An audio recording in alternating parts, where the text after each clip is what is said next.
Hello friends, బోటి గోంగూర curry ఎలా తయారు చేయాలనో చూద్దాం. ముందుగా బోటిని బాగా ఉడికించి పక్కన పెట్టుకోవాలి. ఎందుకు ఉడికించాలి?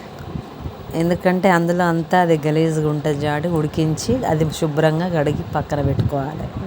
చిన్న చిన్న ముక్కలు కోసుకొని పక్కన పెట్టుకోవాలి. పక్కన పెట్టుకున్నాక ఆ తర్వాత గోంగూరని తీసుకొని అది వాష్ చేసుకొని అది కూడా పక్కన పెట్టుకోవాలి.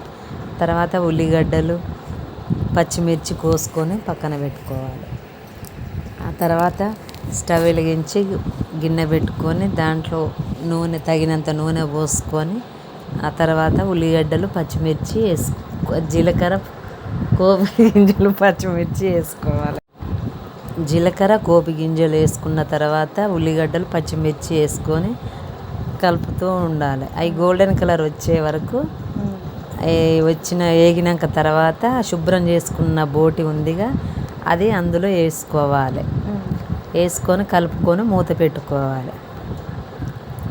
మూత పెట్టుకున్నాక తర్వాత మధ్యలో మళ్ళీ ఒకసారి మూత తీసి మళ్ళీ కలపాలి. మధ్యలో కలుపుకోవాలా? మధ్యలో కలపాలి. ఏందో కలపాలి, మేము కలపం అట్లా. అది వేడి మంచిగా రెడ్ కలర్ వచ్చే వరకు మంచిగా కలుపుతూ ఉండాలి బోటి. ఆ తర్వాత పక్కన కళాయి పెట్టుకొని అందులో కడిగి పెట్టుకున్న గోంగూర ఉందిగా ఆ గోంగూరని అందులో వేసుకోవాలి. అది కొంచెం ఉడికించుకోవాలి మంచిగా మెత్తగా.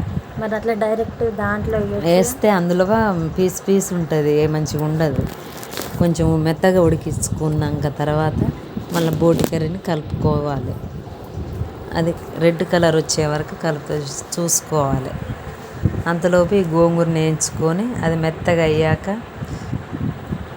స్టవ్ కట్ చేసుకొని తర్వాత మళ్ళీ బోటిని మళ్ళీ రెడ్ కలర్ వచ్చిందా రాలేదా చూసుకొని అందులో అల్లం పేస్టు, కొంచెం పసుపు వేసుకోవాలి. అది వేసుకున్నాక తర్వాత కలిపి మూత పెట్టుకోవాలి.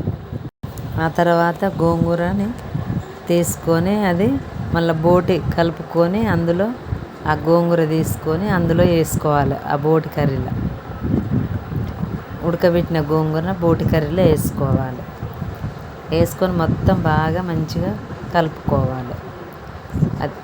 అది కలుపుకున్న తర్వాత కొద్దిసేపు కొంచెం మగ్గిన తర్వాత మూత పెట్టుకోవాలి. మూత పెట్టిన తర్వాత తీసి అందులో కొంచెం కారం, టేస్ట్కి సరిపడా ఉప్పు వేసుకొని మళ్ళీ ఒకసారి కలుపుకోవాలి. కలుపుకొని మళ్ళీ ఒకసారి మూత పెట్టాలి. కొంచెం కారం మొత్తం విరిగిన తర్వాత మూత తీసుకొని అందులో సరిపడా కొన్ని వాటర్ పోసుకోవాలి. ఎసరు కోసం అందులో ఎన్ని అంటే అన్ని పోసుకోవచ్చు. అందులో కొన్ని వాటర్ పోసుకొని ఉడికించుకోవాలి. మనకి ఎంత ఎసరు కావాలో అన్ని పోసుకొని మూత పెట్టుకొని అది ఉడికిందా లేదని మళ్ళీ చూసుకోవాలి. ఉడికింది కూర. తర్వాత కొంచెం గరం మసాలా వేసుకోవాలి. గరం మసాలా ఎందుకు వేస్తారు? టేస్ట్ కోసం గరం మసాలా వేసుకొని ఒకసారి కలుపుకొని స్టవ్ కట్ చేసుకోవాలి. గోంగూర బోటి రెడీ అయినట్టే. వేడి అన్నంలో వేసుకొని తింటే సూపర్ ఉంటుంది. ఇక గోంగూర బోటి కర్రీ. మా ఛానల్ కొత్తగా చూస్తున్న వాళ్ళు ఎవరైనా సబ్స్క్రైబ్ చేయండి, లైక్ చేయండి, షేర్ చేయండి, కామెంట్ పెట్టండి. బోటి ఎంతమందికి ఇష్టమో కామెంట్ సెక్షన్లో చెప్పండి. బాగుందా కర్రీ? సూపర్. మీ ఇంట్లో ఈ రెసిపీని ట్రై చేసి చూడండి. బాయ్.